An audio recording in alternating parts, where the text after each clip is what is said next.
Welcome back. ఇవాళ హెడ్లైన్స్లో participate చేయడానికి కాకాని గోవర్ధన్ రెడ్డి గారు వైఎస్ఆర్సీపీ ఎమ్మెల్యే నెల్లూరు నుంచి లైవ్లో సిద్ధంగా ఉన్నారు. అలాగే అద్దెపల్లి శ్రీధర్ గారు ఏపీ బీజేపీ నుంచి కూడా స్టూడియోకి రావడం జరిగింది. పి శశిధర్ రెడ్డి గారు మాజీ ఎమ్మెల్యే కాంగ్రెస్ నేత స్టూడియోకి రావడం జరిగింది. అలాగే నోముల నరసింహ గారు టీఆర్ఎస్ నేత కూడా స్టూడియోకి రాబోతున్నారు. ముందుగా కాకాని గోవర్ధన్ గారి దగ్గరికి వెళ్దాం. ఈ యూనివర్సిటీ ఆఫ్ హైదరాబాద్లో విద్యార్థులపై సస్పెన్షన్ ఎత్తివేశారు. అయితే ఈ డిమాండ్లు ఇంకా తీరాలి. చాలా వరకు మేము చేసిన 5 డిమాండ్లు కూడా పూర్తిగా నెరవేరేదాకా ఎట్టి పరిస్థితుల్లో కూడా ఆందోళన విరమించేది లేదని విద్యార్థులు స్పష్టం చేసిన నేపథ్యంలో ఈ అంశంతో పాటుగా ఇక నెల్లూరు సెంట్రల్ జైల్లో ఈ ఎవరైతే నేతలను వైఎస్ఆర్సీపీ నేతలను అరెస్ట్ చేసిన నేతల్ని వైఎస్ జగన్మోహన్ రెడ్డి పరామర్శించడం జరిగింది. దీంతో పాటుగా సిఆర్డీఏ ప్రాంతంలో మొత్తం మీద గతంలో అంగీకారం అన్న గ్రామాలు కూడా ఇప్పుడు పూర్తి స్థాయిలో ప్రభుత్వంపై పెద్ద ఎత్తున తిరుగుబాటు ఎగురవేశాయి. మాస్టర్ ప్లాన్పై ఉన్న చాలా వరకు అంశాలను వ్యతిరేకిస్తూ మొత్తం గ్రామ సభలో కూడా అన్ని గ్రామాలు కూడా మెజార్టీ గ్రామాలు దాదాపుగా దీన్ని వ్యతిరేకిస్తూ పెద్ద ఎత్తున తీర్మానాలు చేస్తున్న సందర్భంలో ఈ 3 అంశాలపై డిస్కస్ చేద్దాం. ముందుగా ఈ యూనివర్సిటీ ఆఫ్ హైదరాబాద్లో అంశం పైన ముందుగా కాకాని గోవర్ధన్ రెడ్డి గారి దగ్గరికి వెళ్దాం. కాకాని గోవర్ధన్ రెడ్డి గారు, ఈ ఆందోళన చేస్తున్న విద్యార్థులు యూనివర్సిటీ ఆఫ్ హైదరాబాద్లో సస్పెన్షన్కు గురైన విద్యార్థులు చాలామంది అంటే 4 విద్యార్థులు దాదాపుగా ఆంధ్రప్రదేశ్ చెందిన వారే, ఒక విద్యార్థి పొరుగు రాష్ట్రానికి సంబంధించిన విద్యార్థి.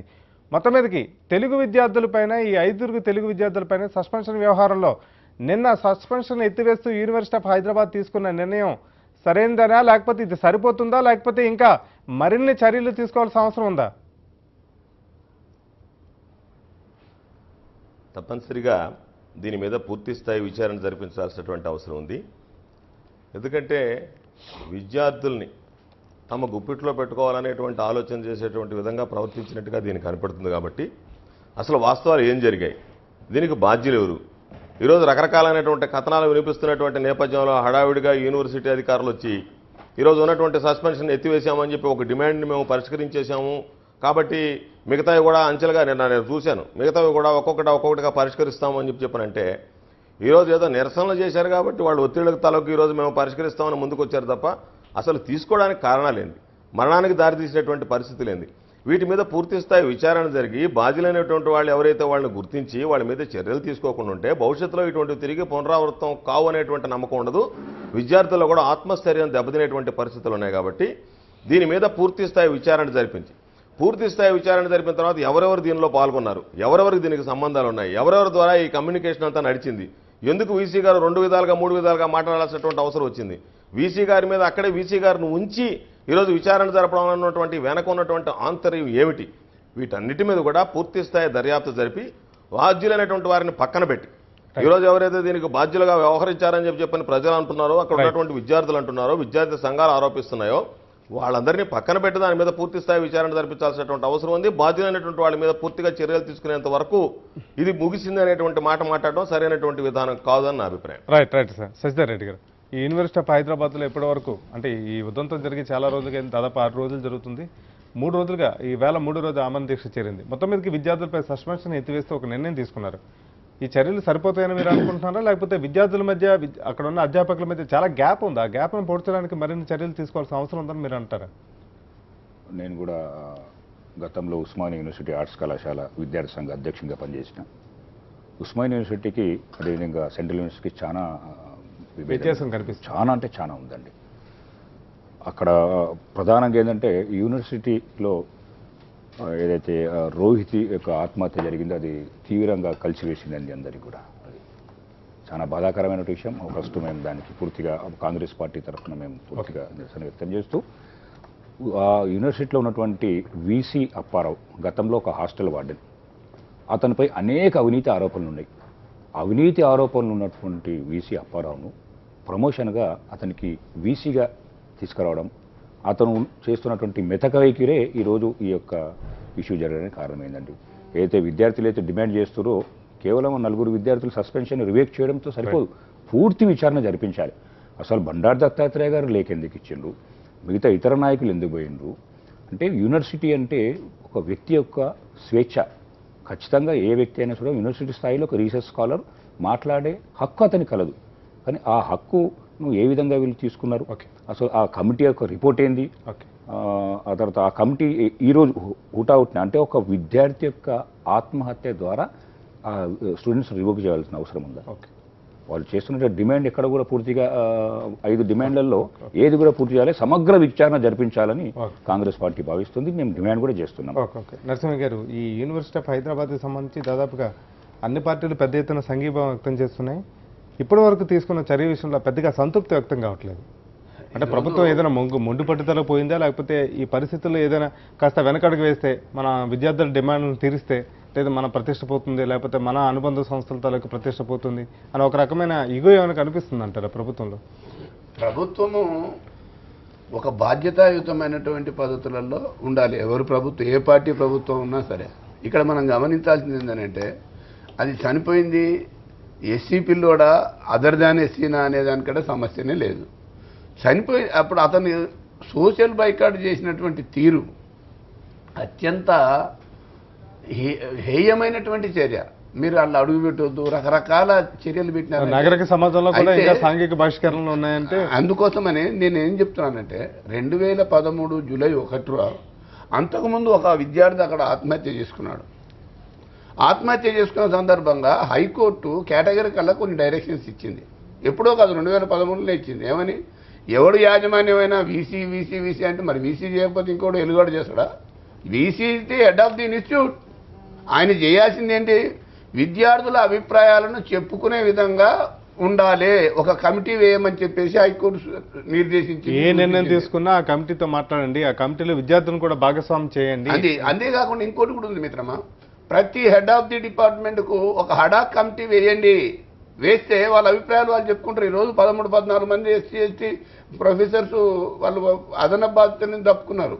ఇంకోటి ఏమంటారంటే ఎస్సీ ఎస్టీ బీసీ మైనారిటీ అంగవైకల్యం ఉన్న విద్యార్థులకు ఫాలో అవ్వడానికి, ఎందుకంటే వొకాబులరీ కానీ లాంగ్వేజ్ కానీ కొద్దిగా ఇబ్బందిగా ఉంటుంది. బ్రిడ్జ్ కోర్సు లాంటివి ఆపరేషన్స్ ఉండాలి, వాళ్ళకి అది అవకాశం ఇవ్వండి అని చెప్పినారు. ఆ రకమైనటువంటి ఇబ్బంది ఉంది అని చెప్పినారు. ఆత్మస్థైర్యాన్ని నింపుకోవడం కోసం కావాల్సిన అన్నీ చేయండి. నల్సరీ యూనివర్సిటీ పక్కనే ఉంది. వాళ్ళు ఏ రకంగానైతే భావ స్వేచ్ఛ వ్యక్తీకరించుకోవడం కోసం, they are all scholars, intellectuals అండి. ఏమన్నా రాజ్యాంగ స్ఫూర్తి ఏముంది, రాజ్యాంగం తప్పు ఉంది, మరి చర్చ ద్వారానే తప్పని చెప్పు. చర్చ తప్పు, హ్యాంగ్ చేసింది ఒక దుర్మార్గుని హ్యాంగ్ చేసినారు, ఎస్ కాదనడానికి వీల్లేదు. హ్యాంగింగ్ విధానము కాన్స్టిట్యూషనల్ స్పిరిట్ ప్రకారంగా తప్పని ఉంది, దాని మీద చర్చిస్తున్నాడు. అయినంత మాత్రాన వాడు దేశద్రోహి అవుతాడా? మేము కొయ్యూరు ఎన్కౌంటర్ గురించి మా చేద్దరు మేము గంటల తరబడి చర్చించినాము. మావోయిస్టు నిషేధించబడ్డ పార్టీ, మేము చర్చించింది తప్ప, విధానం తప్పంటున్నాం. దానికి కూడా మేము ఏదో సపోర్ట్ చేసుకోవడం కాదు, మా అభిప్రాయం చెప్పినాం. జనం విన్నారు, ప్రభుత్వం వినలేదు. ఎవరిని భయ అటువంటి ముద్ర వారికి పడ్డది. అందుకోసం నేను ఏమంటున్నానంటే జరిగినటువంటి ఇష్యూ జరిగింది. ఇప్పుడైనా సరే ఇంతకుముందు హైకోర్టు నిర్దేశించినటువంటి ఇవన్నీ చేయండి. చనిపోయిన కుటుంబానికి సంబంధించి వీసీ కానీ దీంట్లో దత్తాత్రేయను వాళ్ళని దత్తాత్రేయ లేఖ గురించి మాట్లాడుతున్నప్పుడు హనుమంతరావు అంతకుముందే ఇప్పుడు సోదరుడు చెప్పినట్టు చాలా కరప్టివ్ యాక్టివిటీస్ నడుస్తున్నాయి చూడమని చెప్పేసి అన్నారు. అప్పుడు చూసి ఈ పంచాయతీ వచ్చేది కాదు కదా. ఆ లెటర్ ఉందని ఈ లెటర్ ఉందని మంత్రి చెప్తారు. అది ఒకదానికోటి అడ్డు పెట్టడం కాదు, ఉండడం కాదు. ఈ బాధ్యత ఎవరిది? వీసీ బాధ్యతతో తీసుకొని చేయాలా. వీసీ ఎక్కడున్నాడు? కీలుబొమ్మలాగా ఉన్నాడు. ఒకవైపు ఆర్గనైజేషన్ వాళ్ళ ఆలోచన ఏంది, ఏబీవీపీ అనే సంస్థతోటి వీసీకి పూర్తిగా సంబంధాలు ఉన్నాయి. దానివల్ల మాత్రమే వీసీ వన్ సైడ్ చేసినాడు కావాలని చెప్పేసి. నో ఇంజరీస్, ఒకటి దెబ్బలు తినాలని చెప్తున్నారు కదా, medical certificate no injuries. Kejriwal నిన్న ప్రసంగంలో కూడా అపెండిసైటిస్ ఆపరేషన్ చేసుకున్న వ్యక్తిని ఎట్లా మీరు దెబ్బలకు గురయ్యారని చెప్పి ప్రశ్నిస్తారని అది కూడా ఒక క్వశ్చన్ వచ్చింది. ఆ యూనివర్సిటీ సంబంధించిన రిజిస్ట్రారే అఫిడవిట్లో పేర్కొన్నాడు. ఏంటంటే గాయాలు ఏం జరగలేవని, గాయాలు జరగలేవంటాడు. మళ్ళీ సుశీల్ కుమార్ వారికి యాడ్ చేస్తున్నా. ఈ సబ్జెక్ట్ మీద మీ సూచన నేనేమంటున్నానంటే ఇప్పటికైనా సెంట్రల్, ఇప్పుడు కేంద్రీయ విశ్వవిద్యాలయాలు చాలా ఉన్నాయి. ఇది ఒక దేశానికి కావాల్సినటువంటి తనమానికల్ లాంటి అడ్మినిస్ట్రేటివ్ ఆఫీసర్స్, ఈ దేశాన్ని పరిపాలించిన వాళ్ళు, ఈ దేశానికి దిక్సూచులు అంటే వాళ్ళని తయారు చేస్తాం. కాబట్టి కులాలు మతాలు ప్రాంతాలకు అతీతంగా వాళ్ళ భావస్వేచ్ఛను చెప్పుకోవడానికి కావాల్సినటువంటి ఇంతకుముందుతో పాటు అక్కడ అవునన్నా కాదన్నా కుల దురహంకారం అనేది ప్రతి యూనివర్సిటీలో కొనసాగుతుంది. దీన్ని ఏ రకంగానైనా సరే చర్చల ద్వారా, డైలాగింగ్ ద్వారా దాన్ని అనగొట్టాల్సిన అవసరం ఉంది. ఎవరికైతే మెరిట్ ఉంటుందో, ఎవరికైతే సమర్థత ఉంటుందో వానికి ఇచ్చేసి ఆ రకంగా రాబట్టాల్సిన అవసరం ఉంది.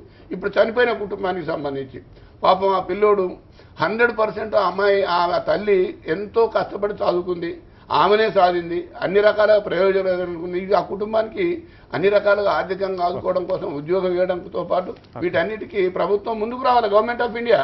అది రాకుండా ఏదో సన్నాయి మెత్తుకుంటూ అది దళితుడు కాదని వీడు ఏబీపీకి సంబంధం లేదు, రకరకాల తప్పులు ఒక తప్పు కోసం సరి చేసుకోవడం కోసం 100 తప్పులు చేసేటువంటి పరిస్థితిలో ఈరోజు బీజేపీ ప్రభుత్వం అన్ని రకాలుగా అటు ఇటు పొర్లుతుంది. ఈ పొర్లుడు తప్పు ఖచ్చితంగా స్టేట్ గా చేసి దీన్ని పరిశ్రమ సమస్య పరిష్కారం చేయాలి.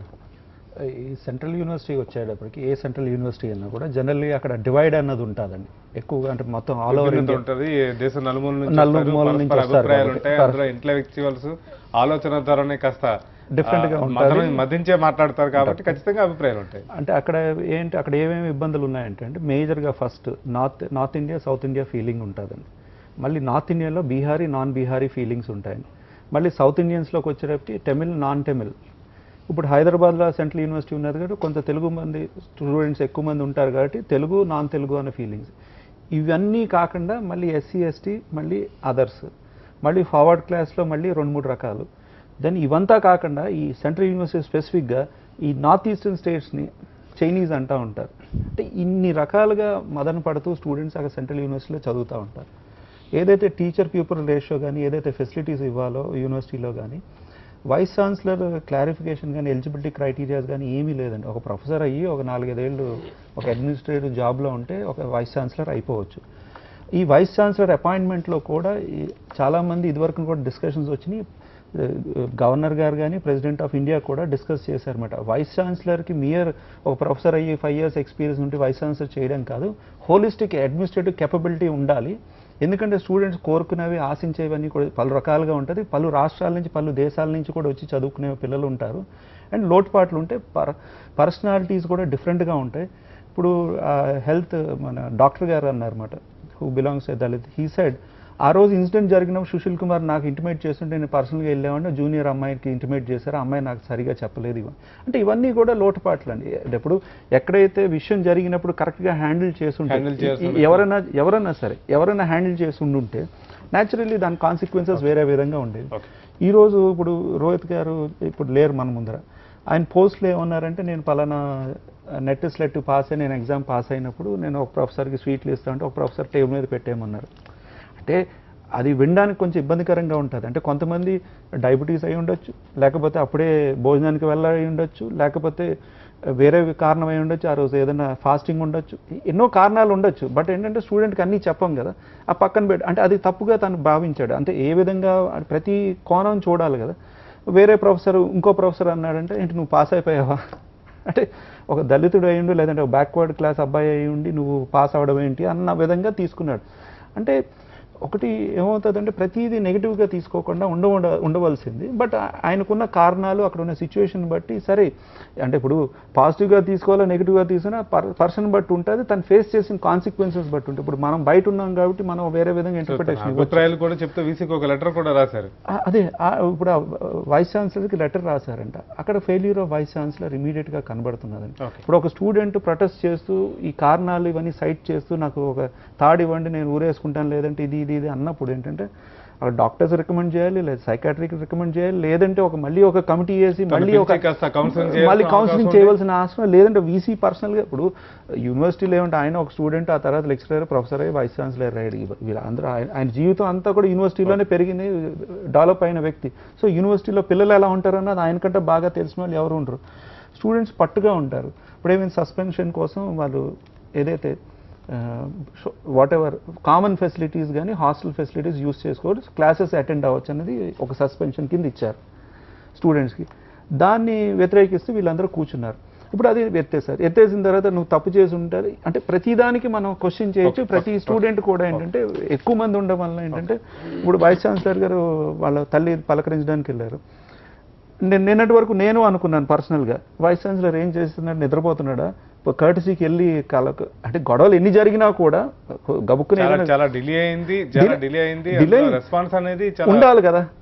ఆయన తరఫున ఉండాలంటే ఇప్పుడు నిన్న సాయంకాలం వెళ్ళారంటే మళ్ళీ అది తప్పు పట్టారు. ఏమని అంటే నువ్వు తప్పు చేసాడు కాబట్టి ఇప్పుడు వచ్చాడు అన్నారు. అంటే ఇప్పుడు రాకపోయినా ఇప్పుడు రాలేదు కాబట్టి నేను ఫీల్ అయ్యాను. అదేంటి వెళ్ళాలి కదా ఆయన పర్సనల్ గా.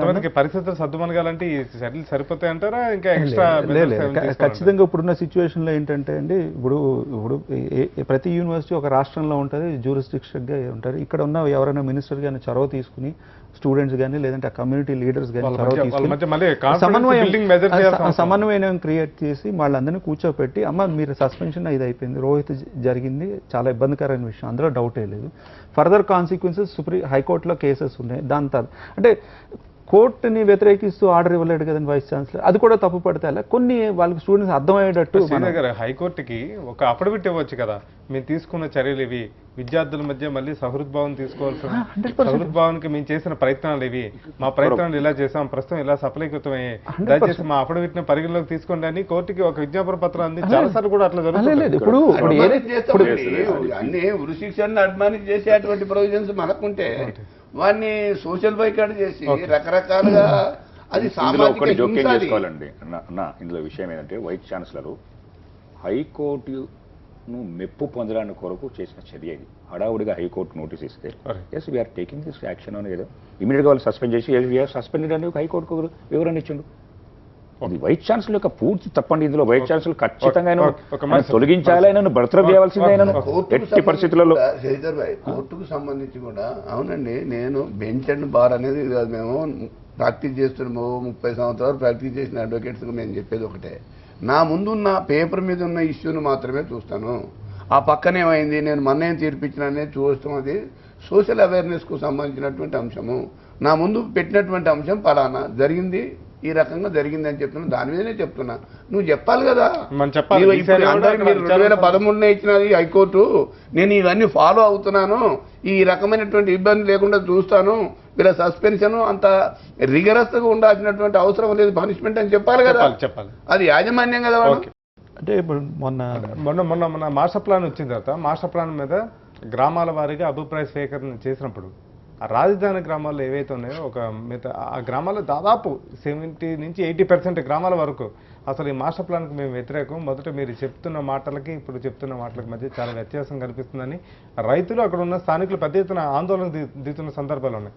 వాళ్ళు అడిగిన ప్రశ్నలకు అధికారులు కూడా సమాధానం చెప్పలేకపోతున్నారు. అంటే ఏమైందంటే అండి, ఇప్పుడు ఏదైతే మాస్టర్ ప్లాన్ క్రియేట్ చేసి వాళ్ళు ఏం చెప్పారంటే ఎక్కడెక్కడ ఏ ఊర్లో ఉన్నారు, ఏ విలేజ్లో ఉన్నారు ల్యాండ్ ఉన్నదో వాళ్ళకి అదే విలేజ్లో కానీ ఆ పక్కన ఇమీడియట్ నియర్ బై లొకేషన్స్లో ల్యాండ్ కానీ ప్లాట్ కానీ అలాట్ చేస్తూ ఉన్నారు.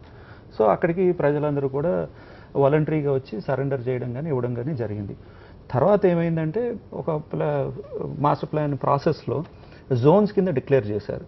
ఎప్పుడైతే జోన్స్ డిక్లేర్ చేసేటప్పటికి దెన్ మాస్టర్ డెవలపర్ కానీ స్టేట్ గవర్నమెంట్ కానీ వేరే సంస్థలు కానీ ఏమన్నారంటే ఏదైతే సీట్ క్యాపిటల్ ఉందో మెయిన్ క్యాపిటల్ జోన్ ఉన్నదో ఆ జోన్లో మటుకు మన ప్రైవేట్ పీపుల్ ఉండరు, main government organisation government establishments ఇవన్నీ ఉంటాయి, ఆ సీట్ క్యాపిటల్ దాటిన తర్వాత ఇవన్నీ వస్తాయని అన్నారు. సో అక్కడ కొంత ఇబ్బంది కలిగింది కొంతమందికి. రెండోది ఏంటంటే ఏదైతే జోన్స్ క్రియేట్ చేస్తారో ఆ జోన్స్ క్రియేట్ చేయడంతో ఏంటంటే ఎవరైతే ల్యాండ్ ఇవ్వలేదో పూలింగ్కి వాలంటరీగా లేదంటే ఇంకా ఇవ్వనన్నారో వాళ్ళందరివి కూడా నాన్ డెవలప్మెంట్ జోన్స్లో పెట్టేశారు, అగ్రికల్చర్ జోన్ కానీ కన్జర్వేషన్ జోన్లో కానీ. సో వాళ్ళందరూ ఇబ్బంది పడుతున్నారు. ఇప్పుడు ఈ మొన్న మీటింగ్స్ అయింది, సిఆర్డే మీటింగ్స్ జరిగినప్పుడు ఏంటంటే నిన్న ఎందుకు జరిగిందంటే మీటింగ్ స్టార్ట్ అయింది, కమిషనర్ గారు రాలేదు, కమిషనర్ గారు వచ్చిన తర్వాత మీటింగ్ స్టార్ట్ చేద్దాం, ఎక్కువ మంది కాంగ్రెస్ కానీ ఇతరులు ఉన్నారు, వాళ్ళందరూ కూడా క్వశ్చన్ చేశారు, కమిషనర్ గారు వచ్చిందా, సిఆర్డే కమిషనర్ వచ్చిందా, మీటింగ్ స్టార్ట్ చేద్దాం. సార్ ఫైనలీ కమిషనర్ గారు వచ్చారు, మీటింగ్ స్టార్ట్ అయిన తర్వాత అక్కడ జరిగిన విషయం ఏంటంటే మాకు క్లియర్ కట్గా చెప్పండి అన్నారు, ఎక్కడ ఇస్తారు ఏంటి ఎలాగా అన్నారు. అంటే ఆయన ఏమన్నారంటే ముందర మీరు మీ అబ్జెక్షన్స్ చెప్పండి, మాస్టర్ ప్లాన్ ఈ విధంగా జోన్స్ ఉన్నాయి, ఈ విధంగా ఎలకేషన్ ఉన్నది, నాకు ఎక్కడ ఇస్తారని నిలదీసి అడిగారు. అంటే నేను ఇప్పుడున్న పొజిషన్లో కమిషనర్ గారు నేనున్న పొజిషన్లో నేను ఖచ్చితంగా ఇక్కడ ఇస్తానని నేను చెప్పలేను, ఆ లాటరీ విధానం పాటిస్తామా లేకపోతే ఏ విలేజ్ టు విలేజ్ మొత్తం ఈ విలేజ్లో ఉన్నారంటే ఎన్ బ్లాక్ ఒక బ్లాక్లో ఇస్తామా అన్నది ఇంకా డెసిషన్ తీసుకోవాలి. మీ అబ్జెక్షన్స్ అన్నీ చెప్పండి, చెప్పిన తర్వాత మళ్ళీ రివ్యూ మీటింగ్లో పెట్టి అప్పుడు కన్సిడర్ చేస్తాం దాని లోటుపాట్లు. అంటే అప్పుడు కొంతమంది బీజేపీ కానీ కాంగ్రెస్ కానీ వీళ్ళందరూ కూడా వైఎస్ఆర్ కానీ వీళ్ళందరూ ఏమన్నారంటే ఈ అబ్జెక్షన్స్కి కొంచెం టైం ఎక్స్టెండ్ చేయండి అని చెప్పి మళ్ళీ కోరారు. సరే అయితే అది ఆలోచించి చెప్తాను, ఇది జరిగింది నిన్న విషయం. అంటే ఏదేమైనా కూడా ప్రజలు కోరుకునేది ఏంటంటే ట్రాన్స్పరెంట్గా ఉండాలి. అది మీరు వర్కౌట్ ఇస్తారా? ఇస్తే ఎక్కడ ఎక్కడ ఇస్తారు? ఎక్కడ ఇస్తే ఎవరెవరికి ఎలా ఎలా ఇస్తారు? అంటే వాళ్ళ పరిస్థితి ఏంటి? ఇప్పుడు ఎక్స్ప్రెస్ వేలో గతంలో ఊళ్ళు తీయనంటున్నారు, ఇప్పుడు ఊళ్ళు మీదకి ఎక్స్ప్రెస్ వేలు ఎందుకు వేస్తున్నారు? ఇట్లా తదితర చాలా సందేహాలు. అంటే గోవర్ధన్ రెడ్డి, ఒక్క నిమిషం. గోవర్ధన్ రెడ్డి గారు,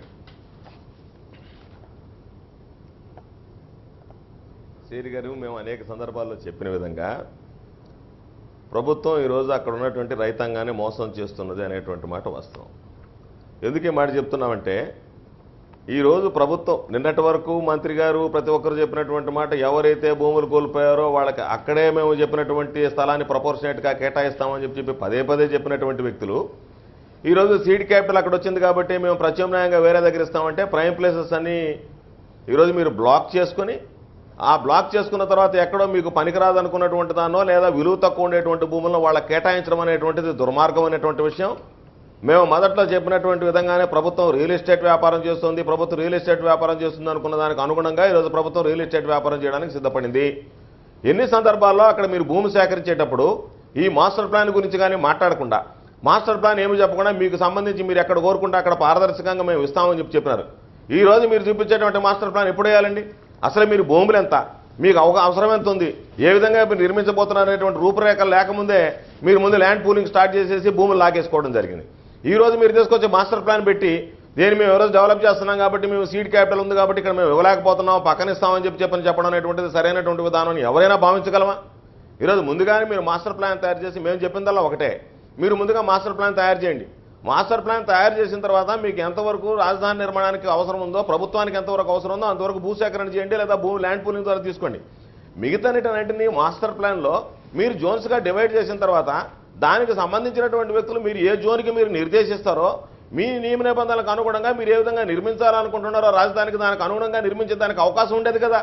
ఈరోజు ఆ భూములు మీరు లాక్కుని మీరు ఈరోజు మాస్టర్ ప్లాన్ తయారు చేసి వాళ్ళకి ఎక్కడో భూములు ఇచ్చి ఈరోజు వాటిని మీరు ప్రైమ్ లొకేట్లు ఉండేటువంటి వాటిని మీరు ప్రైమ్ ల్యాండ్స్ ఏదైతే మీరు ఐడెంటిఫై చేసుకుంటున్నారో, సీడ్ క్యాపిటల్ ఎక్కడైతే వస్తుందో దాని చుట్టూ ఏదైతే డెవలప్ చేయాలనుకుంటున్నారో వాటిని మీరు ఏ విధంగా పాపం ఆ రైతాంగాన్ని ఈరోజు మీరు నట్టేయడం ఉంచడానికి ప్రయత్నం చేస్తున్నారు తప్ప మరొకటి కాదనేటువంటిది స్పష్టంగా అర్థమవుతుంది కదా.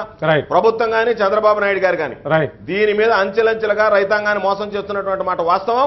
అందులో భాగంగానే ఈరోజు మరో ప్రయత్నం చేసి మెంటల్ గా ప్రిపేర్ చేస్తూ ఒకరోజు ముందుకే ఒకరోజు వెనక్కి లాగుతూ ఈ రోజు చివరికి రైతాంగాన్ని నట్టేయడం ఉంచడానికి సిద్ధపడ్డాడు. ఎవరు ఎన్ని చెప్పినా సరే చంద్రబాబు నాయుడు గారు చెప్పేది గతంలో అనేక సందర్భాల్లో జరిగినట్టుగానే ఈ సందర్భాల్లో కూడా జరగబోయేది.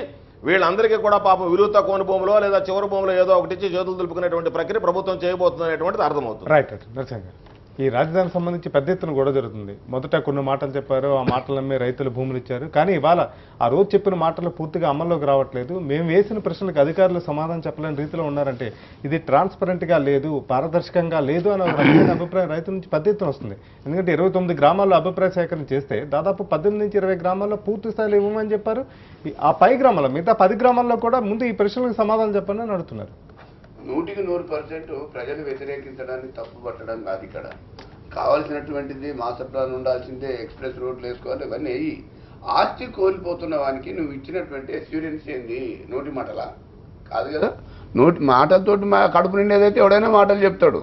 నువ్వు వాళ్ళకి ఇచ్చిన అష్యూరెన్స్ ప్రకారంగా, ఉదాహరణకు 1 ఎకరం కోల్పోయినాడు, నువ్వు ఎన్నడూ వాడికి ఏదో షాపింగ్ కాంప్లెక్స్ ఏదో చేపించేసి వాడికి ఇంత రెమ్యునరేషన్ వస్తుందంటే ఈరోజు వాడు ఏం తినాలా?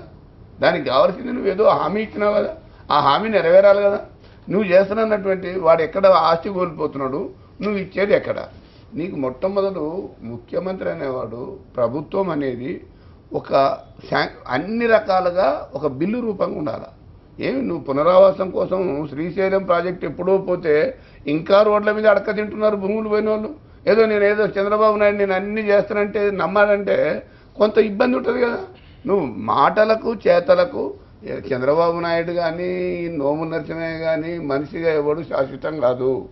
రికార్డెడ్గా ఉండాలి, చట్టబద్ధత ఉండాలా. ప్రతిదీ కూడా వాడు ఎవడైతే ఆస్తి కోల్పోతున్నాడో ఇప్పుడు నున్నోడు కానీ తర్వాత ఆ ఆస్తికి వారసుడు వచ్చేవాడు కానీ ఉపయోగపడాలి. వెంటనే తినాల్సినటువంటి తిండికి కావాల్సినటువంటి రెమ్యునరేషన్ కావాలి. అది వదిలిపెట్టి పెదల మాస దాకా కూర్చో, పెద్ద నీకు అప్పటిదాకా ఉపాసం ఉండు, నేను పెద్ద రొట్టె చేసి ఇస్తా ఆ రోజు తినమంటే వాడు అప్పటికి ఉంటాడా? లేచిపోతాడు కదా. అందుకని ఈ వ్యతిరేకత అనేది రాకుండా చూడాల్సిన బాధ్యత ప్రభుత్వం మీద ఉంది. అది ఎవరు చేసినా వ్యతిరేకత వస్తుంది. కానీ ఈ రకమైన పద్ధతులలో ఆదుకొని వాళ్ళని అన్ని రకాలుగా చెప్పిన మాటను మా సీఎం ఇచ్చిన హామీ అన్ని రకాలుగా నిలబెడతలేరని ఆ మహిళలు లొల్లి పెడుతున్నారు. ఇప్పుడు ఆ గవర్నర్ రెడ్డి గారు చెప్పింది నిజం. నేను చట్టబద్ధత ఏంది, నా ఆస్తి తీసుకుంటున్నాను, నాకు ఎక్కడిస్తావో చట్టబద్ధత కావాలా, నీ మాటలు నమ్మి నేను చేస్తాను. మరి బ్యాంకుకు నేను రోజు డబ్బులు కడతా, నాకేమి రికార్డు లేకుండా నాకు డబ్బు ఇస్తాడా? అందుకోసం చట్టబద్ధత కావాలా? ఏ రాజధాని అయినా ఎక్కడైనా కూడా వాళ్ళు బ్రహ్మాండమైనటువంటి రాజధాని నిర్మించుకునే అవకాశం వాళ్ళకు ఉంది. కానీ అన్న చెప్పినట్టుగా ల్యాండ్కు బదులు ఏమి ఇస్తాం, ఎప్పుడు ఇస్తారు, ఎక్కడ ఇస్తారు అనేది స్పష్టంగా లేదు అక్కడ. అందుకే దాదాపు 29 గ్రామాలలో మెజార్టీ గ్రామాల వాళ్ళు వ్యతిరేకిస్తారు. ఫస్ట్ పారదర్శకంగా ఇగో మీకు ఇది ఇస్తున్నాం అని. ప్రభుత్వం పట్ల ప్రజల విశ్వాసం కోల్పోయినప్పుడు ఆటోమేటిక్గా ప్రశ్నలు వస్తాయి, ధర్నాలు వస్తాయి, ఆందోళన. ఏ ప్రభుత్వమైనా కూడా నోటి మాటలు కాదు, రికార్డెడ్ డాక్యుమెంటరీ ఎవిడెన్స్ ఇస్తే అప్పుడు ఏమైనా ప్రజలు ఆ నూతన రాజధాని నిర్మాణం కొరకు సహకరిస్తారు. ఇందులో అసలు మాస్టర్ ప్లాన్ విషయంలో ముందే చెప్పాలి కదా ప్రజలకు, మేము ఇది ఇస్తున్నాం, మీకు ఇప్పుడు ఇస్తున్నాం, ఇక్కడ ఇస్తున్నామని. ఏది చెప్పకుండా మా భూములను లాక్కేసుకుంటే ఇప్పుడు ప్రధానంగా మనిషికి సంబంధించింది అది ఆస్తి అండి. అది అతని కానీ అతనికి సంబంధించిన వారసులు కానీ అనుభవించడానికి సంబంధించిన వ్యవహారం ఇది. ఇందులో పారదర్శకత ఏమాత్రం లేదు. మాస్టర్ ప్లాన్ ఫస్ట్ వెల్లడించాలి, క్లియర్గా చెప్పాలి.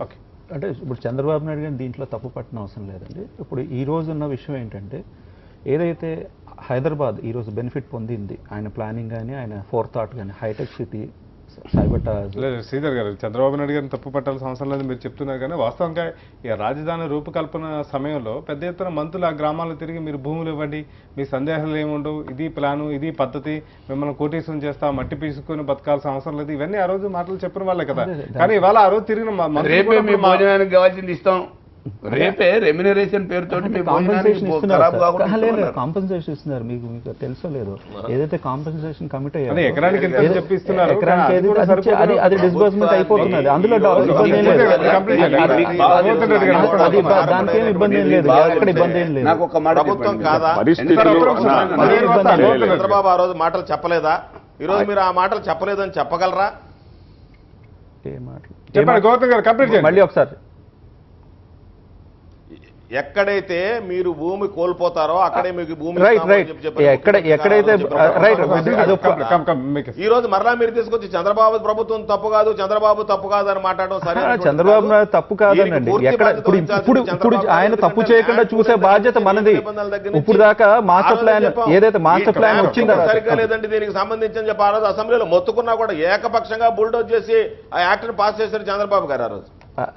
యాజ్ ఫార్ యాజ్ దానిలోనే చాలా లొసుగులు ఉన్నాయని చెప్పినా కూడా వాటిని ఏటిని పట్టించుకోకుండా ఎంతసేపటికి ఆయనకి ఎంత అనుకూలంగా ఉందో ఆ విధంగా దాన్ని మామూలుగా ఆయన ఎక్కడికి ఇప్పుడు ఇందాక నోముల నర్సయ్య గారు అన్నారు, ఎవరు ఇక్కడ శాస్త్రం కాదు, ఏదైతే మాస్టర్ ప్లాన్ ఉన్నదో అందరూ మనం ఏకీభవించి దాంట్లో లోటుపాట్లు మనం చూసుకుని సీడ్ క్యాపిటల్ అన్నది అంటే ప్లానింగ్ లో ఎలా చూసా మన ఢిల్లీ చూసినా ఛత్తీస్గఢ్ చూసినా లేకపోతే చండీగఢ్ చూసినా కూడా ఏంటంటే సీడ్ క్యాపిటల్ అనేది ముఖ్యం. అక్కడ ఒకటి గవర్నమెంట్ ఎస్టాబ్లిష్మెంట్స్ ఏమని ఈ రోజు సీడ్ క్యాపిటల్లో కానీ గవర్నమెంట్ ఎస్టాబ్లిష్ కాకుండా ప్రైవేట్ కంపెనీలు ఏమన్నా వస్తే మీరు నేను అందరూ కలిసి క్వశ్చన్ చేయాలి చంద్రబాబు నాయుడు గారిని, సిఆర్డీ కమిషనర్ గారిని. ఎటొచ్చి మనం ఎక్కడ చూడాల్సింది ఏంటంటే ఈ ప్రజలకి ఒక్కొక్క విలేజ్కి దాంట్లో కేటగిరీస్ వేశారు, కేటగిరీ 1, కేటగిరీ 2, కేటగిరీ 3. దాంట్లో కాంపన్సేషన్లు కూడా 3 రకాలు ఉన్నాయి. కాంపన్సేషన్లు ల్యాండ్ అలాట్మెంట్లో కూడా 3 రకాలు ఉన్నాయి. ఈ విధంగా జరుగుతుందా లేదా అన్నది మన సీడీ క్యాపిటల్లో భూములు కోల్పోయిన రైతులకు ఎక్కడ భూమి వస్తుంది? అదే ఇప్పుడు అబ్జెక్షన్స్ ఇప్పుడు ఫైనలైజ్ ఏమీ అయిపోలేదండి. ఇప్పుడు అబ్జెక్షన్స్ అన్ని ఇచ్చిన తర్వాత సీడ్ క్యాపిటల్ అనేది ముట్టుకోకుండా పక్కన జోన్స్ ఉన్నాయి. ఆ జోన్స్ లో కేటగిరీ 1, కేటగిరీ 2 రైతులు ఏమవుతారు? మళ్ళీ ఆ జోన్స్ లో ఉన్న రైతులు ఆ ఇబ్బంది ఉంటుంది కదా. సీడ్ క్యాపిటల్ లో ఉన్న సీడ్ క్యాపిటల్ లో ఉన్న ల్యాండ్ వాల్యూ ఒకలా ఉంటుంది, దాని చుట్టుపక్కల ఉన్న ల్యాండ్ వాల్యూ ఒకలా. అంటే ఇప్పుడు మన హైదరాబాద్ ఎయిర్పోర్ట్ చంద్రబాబు నాయుడు ప్లాన్ చేసిన తర్వాత అంటే ఎయిర్పోర్ట్ ఎవరికైతే వచ్చిందో అక్కడ వాళ్ళందరికీ ల్యాండ్ తీసుకుని కదా మన హైదరాబాద్ ఎయిర్పోర్ట్ కట్టాం. కానీ ఎయిర్పోర్ట్ దాటిన తర్వాత ఉన్న వాళ్ళకి ల్యాండ్ బాగా బెనిఫిట్ పోతుంది, ఆ లోటుపాట్లు వస్తుంది. కాబట్టి ఇక్కడ మేము ఇవ్వలేము, మీకు ప్రత్యామ్నాయం ఇస్తామని చెప్పిన వాళ్ళ దగ్గర తీసుకుంటే బాగుండేది. కానీ అవన్నీ ఇప్పుడు జరుగుతాయి సార్. మాటలు చెప్పి తీసేసుకున్న తర్వాత ఈరోజు చెప్పడం అనేటువంటిది సరైనటువంటి అలానే కాదు. ఇప్పుడు మీరు కానీ నేను కానీ మనం క్వశ్చన్ చేయాలి ఏంటంటే మీరు తీసుకున్న తర్వాత ఈ రోజు మాస్టర్ ప్లాన్ తీసుకొచ్చి ఇక్కడ సీడ్ క్యాపిటల్ ఉంది కాబట్టి మీకు ప్రత్యామ్నాయం ఇస్తామని చెప్తే వాళ్ళని మోసం చేస్తారు. దానికి ఒక 10% ఎక్స్ట్రా ఇచ్చేటట్టు మనందరూ ఫైట్ చేయాలి సార్. ఇప్పుడు ఎవరైతే ల్యాండ్ వాళ్ళు అనుకున్న విధంగా అనుకున్న చోట రాని చోట వాళ్ళకి ఒక 10% ఎక్స్ట్రా ఇచ్చేటట్టు మనం చూడాలి. ఏమంటున్నాను అదే ఇప్పుడు పెట్టి రాజధాని నిర్మాణాన్ని రంగుల కళగా కాకుండా కాగితాలుగా పెట్టించేసి చట్టబద్ధత తీసుకొచ్చి నీ ఆస్తి ఇక్కడ పోతుంది, ఇది దాని చాలా compensation కోట్ల గా రూపాయల ప్రతి అంశానికి ప్రభుత్వం చెప్పాలి చెప్తున్న కదా. ప్రతి అంశానికి విత్ పరిష్కారంతో కలిపి ఒక చట్టబద్ధత తీసుకొచ్చి పెడితే ఎవడైనా భవిష్యత్తు అందులో దాయకుండా చివరి వరకు వ్యవహారాన్ని నడిపి చివరిలో మీకు ఇక్కడ కాదు అక్కడని రైతులు ఇబ్బంది పెట్టే శ్రీశైలం ధోరణి ఇంకా కరెక్ట్ రోడ్ల మీద కాదనేది. తిరుగుతున్నారు. శ్రీశైలం నిర్వాసితులు రోడ్ల మీద అడక తింటున్నారు. మీకు అసెంబ్లీ బాగా తెలుసు కమిటీ పెట్టుకున్నాం. నాగార్ సంగార్లో 2-3 తండాలన్నీ ఇప్పటికీ కూడా మీ దగ్గరికి వస్తూ ఉంటారు. ఓకే, ఇంకా జీహెచ్ఎంసీ ఎన్నికల విషయానికి వద్దాం. ఒకసారి శ్రీధర్ గారు చెప్పండి, ఈ జీహెచ్ఎంసీ ఎన్నికల తీరులో మొత్తం మీదకి ఈ రెబల్స్ ఉపసంహరణకి పెద్ద ఎత్తున కృషి చేసింది టీఆర్ఎస్. దాదాపు 600 మంది రెబల్స్ తో నేరుగా కేటీఆర్ మాట్లాడడం జరిగింది. ఈ రెబల్స్ ఉపసంహరణ విషయంలో కేటీఆర్ చాకచక్యంగా వ్యవహరించారనేది పత్రికలో వచ్చిన ఒక కథనం. అంటే అసలు యాక్చువల్గా జరిగింది ఏంటంటే అండి, ఇప్పుడు ఏదైతే లోపాయకారి అడ్జస్ట్మెంట్స్ కానీ లోపాయకారి టీడీపీ మేనేజ్మెంట్ బీజేపీ మీరు పరస్పరం పంచుకున్నా సరే మీ గొడవ సర్దుమనక స్నేహపూర్వక పోటీ అని ఒక రకమైన అంటే ఎగ్రిమెంట్ అది ఇప్పుడు ఇది డిక్టేటర్ పార్టీ అని టీఆర్ఎస్ ఆయన పోలీస్ రాజ్యాన్ని తీసుకుని వచ్చారు ఇక్కడికి. అలాగే ఈ ఎలక్షన్స్ అప్పుడు కూడా ఏం చేశారంటే ఈ రిజర్వేషన్స్ కూడా తొక్కిపెట్టి ఆఖరి రోజు వరకు పెడితే మళ్ళీ ఏదైతే ఎలక్షన్ ప్రాసెస్ కూడా 10 రోజులకి కుదించి ఇవన్నీ చేస్తే లక్కీలీ హైకోర్టుకి వెళ్ళి వెసులుబాటు వచ్చింది. లేకపోతే ఆయన లెక్క ప్రకారం 21 తారీఖు ఎలక్షన్స్ కూడా అయిపోయేది, ఈ రోజుకి ఎలక్షన్స్ కూడా అయిపోయేవి. అంటే వారు ఏం చేశారంటే రిజర్వేషన్ ప్రక్రియ అంతా కూడా చేసుకుని వాళ్ళ క్యాండిడేట్లన్నీ ఫైనలైజ్ చేసుకుని 10వ తారీఖుని అనౌన్స్ చేసి 11 నుంచి ఎలక్షన్ నోటిఫికేషన్ ఇచ్చారు. సహజంగా ఇప్పుడు మేము పార్టీ పరంగా బీజేపీ పార్టీ పరంగా అది కూడా క్వశ్చన్ చేద్దాం అనుకున్నాం. ఒక సహజంగా ఏంటంటే ఎలక్షన్ ప్రాసెస్ స్టార్ట్ అయిన తర్వాత జనరలీ కోర్ట్స్ కూడా ఇంటర్ఫియర్ అవ్వవు, ఆ ఇబ్బంది ఉన్నది. అది గెయిన్ చేశారు వారు. అయినా కూడా వాళ్ళకి 600 మంది రెబల్స్ ఉన్నారంటే మనం చూడవలసిన విషయం. వారు అనుకున్నంత వెసులుబాటు ఏమీ లేదు. బీజేపీ, టీడీపీ, కాంగ్రెస్, సమూజీ పార్టీలు ఖచ్చితంగా పోటీ ఇస్తాం. వాళ్ళ లోపాయకారికి ఎంఐఎంతో ఏదైనా టైఅప్ ఉన్నా కూడా ఇవన్నీ కూడా బట్టబయలు అవుతుంది. నెంబర్స్ వారు అనుకున్న 100 నెంబర్లు అన్నీ కలిపినా కూడా రావు. అది మీరు అందరూ వేచి చూస్తారు. ఆ 4వ తారీఖు వచ్చి మనం చూస్తాం. ఇప్పుడు ఒకటి ఏంటంటే మనం సబ్జెక్టు మాట్లాడాల్సినప్పుడు కేటీఆర్ గారు చాకచక్యంగా 100% వ్యవహరించినాడు. ఎందుకని చెప్తున్నానంటే 600 మందిని నేను చూస్తున్నాను కదా, 1-2 డివిజన్ల పరిస్థితి ఏంటనేది నాకు పర్సనల్గా కూడా తెలుసు. వాళ్ళందరినీ వాళ్ళతో మాట్లాడిచ్చేసి అసలు ఆ టీడీపీ రెబల్స్ కూడా వచ్చేసి మేము టీఆర్ఎస్ పార్టీనే చేరాలనుకుంటున్నాము, ఇక మాకు ఏ మాత్రం కూడా ఈ ఏరియాలో మాకు ఏ రకమైనటువంటి లాభం జరుగుతట్లేదు హైదరాబాద్ ఏర్పడ్డ తర్వాత అని చెప్పినారు. అందుకని ఆయన పర్సనల్గా డీల్ చేసినాడు. యువకుడు, ఉత్సాహవంతుడు, ఇక కనీసం మేయరు స్థానానికి సంబంధించి మేము తీసుకోరాకపోతే బల్దియా మీద మా జెండా ఎగరకపోతే నేను రాజీనామా చేస్తానని చెప్పినాడు. ఆ మాట మీద నిలబడుతున్నాడు. 100 సీట్లు కాదు, బల్దియా మీద నా జెండా ఎగురుతుంది, మాకు అధికారం వస్తుందని చెప్పినాడు. దాన్ని వక్రీకరించి రకరకాలుగా ఆ 100 ఏంటంటే ఆల్రెడీ 25 ఎమ్మెల్యేలు లెక్కేసుకున్నారు. 100 నుంచి 75కి వచ్చేసారు. ఎలక్షన్స్ వచ్చిన తర్వాత ఆ రోజు చూద్దాం. మరి ఈ రోజు కొత్త కాదు, ఎన్నికలు ఎప్పటి నుంచో వస్తున్నాయి. రెండు ఒకటే కదండి, ఇది వరకు ఏం చేసినారో మనకు తెలుసు. అది కాదు, ఒక్క నిమిషం. నేనేమంటున్నానంటే ఎలక్షన్ కమిషన్ ఇప్పుడు ఎలక్షన్ ప్రాసెస్ దాన్ని కుదించారు అంటున్నారు. ఎలక్షన్ ప్రాసెస్ అంత పొడుగు చేసి అది ఒప్పుకున్నాక కూడా సిగపట్లు తగ్గలేదుగా. మరి బీజేపీ, తెలుగుదేశం మాకు డెమోక్రసీ ఉంది సార్, మాకు డెమోక్రసీ ఉంది. అందుకని తీర్చుకోలేక ఫ్రెండ్లీ అంటే స్నేహపూర్వక పోటీలు, దాని పేరు స్నేహపూర్వక పోటీ. అంటే నేనేమంటున్నానంటే అసలే చెడిపోయిన చేనుకు 3 మంచలేసి కావాలన్నట్టు ఉంది అది. అందుకని ఇప్పుడు కూడా ఈరోజు బల్దియా మీద జెండా ఎగరవేయకపోతే బాధ్యత నేను తీసుకుంటాను అని చెప్పేసి కేటీఆర్ అంటున్నాడు. మనం గమనించాల్సింది ఏంది, ఈరోజు హైదరాబాద్కు సంబంధించిన ఒక ప్లాన్ తయారు చేస్తున్నారు. వాటర్ను ఏ రకంగా ఇప్పటికీ గండిపేట తప్ప అటువంటి ఏ లేవు, అటువంటి వాటి కోసం తయారు చేస్తున్నారు. మాస్టర్ ప్లాన్ తయారు చేస్తున్నారు. అన్ని రకాల సౌకర్యాల కోసం స్వచ్ఛ హైదరాబాద్ కోసం చేస్తున్నారు. ఇక్కడ ఏముందనంటే ఒకటి నేను ముగిస్తాను. నేను ఈ కేసీఆర్ నాయకత్వంలో ప్రభుత్వం ఉంది కాబట్టి చేసేది అవుతుంది. లేదు అది కాంగ్రెస్కి వస్తే ఢిల్లీ పెద్దలే ఉండేవాళ్ళు, టీడీపీ బీజేపీకి వస్తే హైదరాబాద్ లేకపోతే విజయవాడ ఉండాల్సిందే. ఇక్కడి నుంచి కాదు, అక్కడి నుంచే సలహాలు వస్తాయి, సంప్రదింపులు వస్తాయి.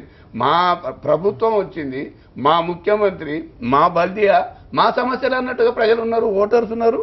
మీకు వరంగల్ తీర్పు కానీ గతంలో వచ్చినట్టు కంటోన్మెంట్ తీర్పు కానీ వస్తుంది. ఖచ్చితంగా బల్దియా మీద మా జెండా ఎగురుతుంది. రెబల్స్ విషయంలోకి వస్తే అసలు అంటే బయట జరుగుతున్న ప్రచారం ఏంటంటే అనుకున్నంత టీఆర్ఎస్ చాలా మొదట్లో దూకుడుగా ఉన్నా ఈ మధ్యలో డౌన్ అయింది, మళ్ళీ నిన్నటి నుంచి స్పీడ్ పెంచిందని ఒక రకమైన ప్రచారం. కాంగ్రెస్ మాత్రం అట్లాగే స్తబ్దుగా ఉందనేది ఒక రకమైన. టీఆర్ఎస్ పార్టీకి ప్రధానంగా మీ దగ్గర కూడా టికెట్లు కూడా అయింది కదా ఈ ఎలక్షన్లో సార్ గాంధీ భవన్ ముందు నుంచి కూడా మా పార్టీ డెమోక్రసీ ఎక్కువ ఉన్న పార్టీ మరి ఎక్కడ గొడవలు ఎక్కువ జరిగితే అక్కడ డెమోక్రసీ ఉన్నట్టే. డెమోక్రసీకి సంబంధం లేదండి. అసలు టీఆర్ఎస్ పార్టీకి అసలు ఈ బల్దియా ఎన్నికల్లో ఓటు అడిగే హక్కే లేదు ఫస్ట్ థింగ్. ఎందుకంటే 16 నెలలుగా విశ్వనగరంగా రూపుదిద్దుకుంటున్నటువంటి హైదరాబాద్కు మీరు ఏం చేసిరని ఫస్ట్ ప్రశ్న వేస్తుంది. 375 ఇళ్ళు కట్టి దాదాపుగా 1,80,000 అప్లికేషన్స్ ఉన్నాయి. ఓకే. ఆ తర్వాత హైదరాబాద్ నీళ్ళు మేమే తీసుకొచ్చినామని నెత్తిమే నీళ్ళు చల్లుకుంటుండ్రు. గతంలో చంద్రబాబు నాయుడు గారు తెచ్చినటువంటి ఫస్ట్ ఫేజ్, దాని తర్వాత కాలక్రమేణా దివంగత ముఖ్యమంత్రి రాజశేఖర రెడ్డి గారు second phase, third phase, Godavari, P V Narasimha Rao express highway, బిడ్స్ఫీల్ అన్ని కానీ, ఆ తర్వాత ఓఆర్ఆర్ కానీ, ఈ రోజు ఉన్నటువంటి హైదరాబాద్ ఉన్నటువంటి ఫ్లైఓవర్స్ కానీ, ముఖ్యంగా మెట్రో కానీ, ఇవన్నీ తీసుకొచ్చేటట్టు మా పార్టీ కేవలం కాంగ్రెస్ పార్టీ ఎన్నికల్లో ఓటు అడిగే హక్కు ఉన్నది. ఇక రివల్స్ విషయానికి వస్తావా అంటే వివిధ పార్టీల నుంచి, అటు బీజేపీ నుంచి, ఇటు కాంగ్రెస్ నుంచి, ఇటు టీడీపీ నుంచి, వివిధ పార్టీల నుంచి వాళ్ళ పార్టీలోకి నయాన్నో భయాన్నో చేర్చుకుని వాళ్ళకి ఎలక్షన్స్లకు చేర్చుకునే టైంలో వాళ్ళకి హామీ ఇచ్చి ఉంటాడు. అందుకే అంతమంది రెబల్స్ తయారైంది. మరి నువ్వు హామీ ఇవ్వకుండా అంతమంది రెబల్స్ వచ్చేవారే కాదా. టీఆర్ఎస్ కేవలం ఒక రంగుల కళ చూపిస్తుందండి హైదరాబాద్లో. 100% ఖచ్చితంగా బల్దియా ఎన్నికల్లో గణనీయమైనటువంటి సీట్లతో మేము ముందంజ ఉంటామని వరంగల్లో కంటోన్మెంట్ ఎన్నికలలో కంటోన్మెంట్ ఎంతమంది గెలిచిండ్రు, ఏ పార్టీ వాళ్ళు గెలిచారు ఒక్కసారి చూసుకోను. బియ్యం వస్తున్నాయి పేదవాడికి, 6 కిలోల బియ్యం వస్తున్నాయి, ప్రతి పేదవాడికి పెన్షన్ వస్తుంది. గోవర్ధన్ రెడ్డి గారు, ఈ టీడీపీ బీజేపీ సిగ్గుపట్ల ఇంకా హైదరాబాద్ బల్దియాలో కొనసాగుతున్నాయి, దాని స్నేహపూర్వక పోటీ అంటున్నారు. మీకు ఏమైనా అభిప్రాయాలు ఉన్నాయా ఇక్కడ రాజకీయ పరిస్థితుల మీద కానీ, ఇక్కడ జిహెచ్ఎంసీ ఎన్నికల తీరు మీద కానీ? లేదండి, యాక్చువల్గా ఏంటంటే పేపర్లో వచ్చినటువంటి కథనాలు బట్టి టీఆర్ఎస్ ఈరోజు ముందుకు వెళ్తుందనేటువంటి మాట, అంటే రెబల్స్ని చాకచక్యంగా అదుపులో పెట్టారనేటువంటిది ఈరోజు చూసాం. సాధారణంగా అధికారంలో ఉండేటువంటి ఏ పార్టీకైనా సరే కొంత అడ్వాంటేజ్ ఉంటుంది లోకల్ బాడీ ఎలక్షన్స్లో. అయితే దురదృష్టం ఏంటంటే టీడీపీ బీజేపీ మధ్య మొదటి నుంచి కూడా ఎక్కడ సరైనటువంటి సమన్వయం కానీ, లేదా ఈరోజు స్నేహపూర్వక పోటీ అంటున్నారు కానీ ఏదో 2 ప్రత్యర్థి పార్టీలు పోట్లాడుకున్నట్టుగా మాట్లాడుకున్నారు, అలిగారు, వెళ్ళారు, రకరకాలైనటువంటి గందరగోళాలు జరిగాయి. అక్కడ ఉన్నటువంటి క్యాడరు, ఇక్కడ ఉన్నటువంటి క్యాడరు ఇబ్బందులు పడ్డది చూసాం. ఎక్కడా కూడా ఒక మంచి సమన్వయంతో పనిచేసినట్టుగా ముందే ఆ సంకేతాలు ఇవ్వలేకపోయారు ఎందుకో కానీ, దానికి కారణాలు తెలియదు. కానీ సరే ఏదైనా సరే ఎన్నికల వాతావరణం ఒక పక్క, సవాళ్ళ ప్రతి సవాళ్ళతో మరొక పక్క వేడెక్కుతుంది. కాబట్టి చూద్దాం ఏం జరుగుతుందో రేపు రాబోయేటువంటి రోజుల్లో. ఒక్క మాట ఏంటంటే మా సోదరుడు ఏమన్నా ఒప్పడదా అంటే, కరెంటు ఇసనగరాలతో ఊపుకున్నాం, కరెంటు కోత మర్చిపోయినావా, ఇన్వెంటర్స్ ఏమైనాయి, జనరేటర్స్ ఏమైనాయి, చేస్తుంటే ఏ ఎండాకాలం అన్నా మీరు కరెంటు కోత లేని ఎండాకాలం చూపించినారా? ఎందుకంటే